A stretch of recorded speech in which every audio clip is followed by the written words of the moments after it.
Good evening, everybody. This just in. Donald Trump had an affair with Hillary Clinton. More on that up next on Fox Connecticut News.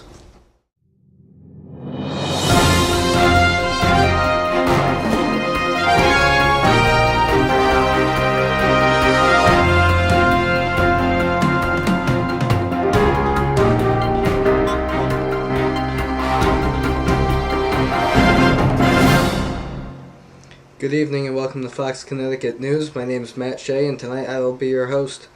Last week we were talking about the Iraq invasion of Iran, and tonight we just happen to have a special guest with us to explain what's going on over there and his opinions on things.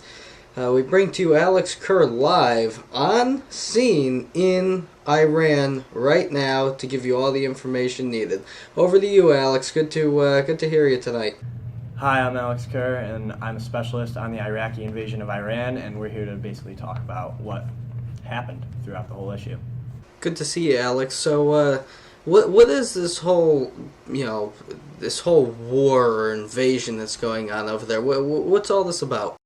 Basically, there was a treaty signed on March 6, 1975, signed by Iran's Shah Mohammad Reza Pahlavi and Iraq's Saddam Hussein, was supposed to solve the issues over borders and waterways between the two countries, but that took a turn for the worse. So, Alex, being that you're a specialist on this, whole aspect of the Iranians and the Iraqis over there, what event caused all of this uneasiness between the two countries? The event that actually created the conflict between the two countries was Iran's Shah being overthrown in 1979 by Islamic fundamentalists. The new government did not want to commit to Iran and Iraq's original deal proposed by the Algiers Treaty, which ticked off Iraq. So, Alex, what was Iraq trying to accomplish with the invasion of Iran? What was their goal about over this whole thing? What the Iraqis were trying to accomplish in September 1980, they were trying to reclaim lands taken by the Iranians. Hussein thought that the invasion would be brief, but Iranians had a lot of support in the war. So, Alex, how were both of these countries affected by this war that took place between Iraq and Iran? Between both countries, about 1 million people died. Both countries' oil industries were damaged, which were their main sources of economic power. As both nations wasted $400 billion altogether on the war, and with this spending, lost chances to become heavily. How did this whole war come to an end between the two countries? A ceasefire had arrived between the two countries on August 20th, 1988. In August through September 1990, while Iraq was invading Kuwait, which was Iraq's ally during the Iraqi invasion of Iran, both countries restored diplomatic peace.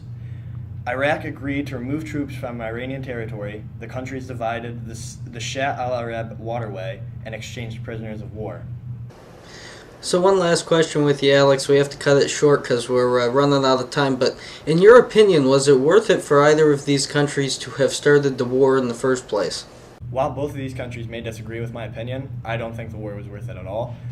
This is due to the fact that 1 million people dead and $400 billion down the drain does not help a country to become modernized, and the only thing that truly came out of it was the Al-Arab waterway becoming a split between them, which could have been solved back when they made the Algiers Treaty if Iran did not basically shut down Iraq. So, no, it wasn't worth it. They only got a waterway divided out of the whole thing and a few prisoners of war, which never even would have came to be if there hadn't been the war. Okay, very good, Alex, and I'd have to say I agree with you. Well, that's about all the time we have today on that topic, so I want to thank everybody for listening to our great story that Alex had to tell us today, being that he's on scene in Iran today. So thank you very much, guys, and be sure to join us next time on Fox Connecticut News. This is Matt Shea.